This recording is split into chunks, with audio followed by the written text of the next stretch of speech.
There is no entry for domination. There is no entry for imposition. There is no entry for BJP. I am telling again, there is no any re-entry for honor killing. There is no re-entry for corruption. There is no re-entry for discrimination of rich students and poor students. No entry for re-entry for dynasty politics. And he is telling that we cannot enter, there is no entry. We will see that DMK faces its exit. So there is no any re-entry for them. There is entry for us, there is no any re-entry for them. That's all I can say, because anti-people government. He is very proudly telling who did all the arrangements? Senthil Balaji. And what are the charges on him? He only filed a case against him.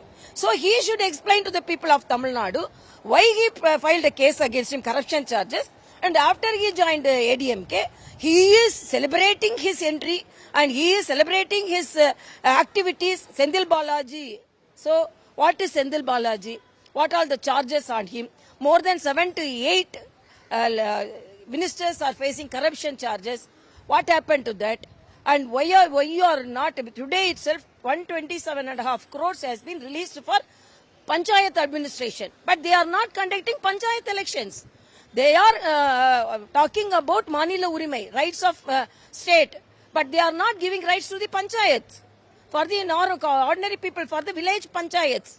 And the communist leader Shanmugam is telling, we are going to agitate against the state government for not safeguarding the rights of the labor. Whom you are facing? You are with alliance. So if you have guts, you tell we will exit from the alliance. Otherwise, why you are agitating? If you are an opposition party, you can agitate. But you are as a part of the government and you are telling you are agitating. So it's high drama is conducted by the DMK alliance, and it is not Mupperum Villa. It is Muttilum Pui Villa, which is the conference of liars. That's all I can say.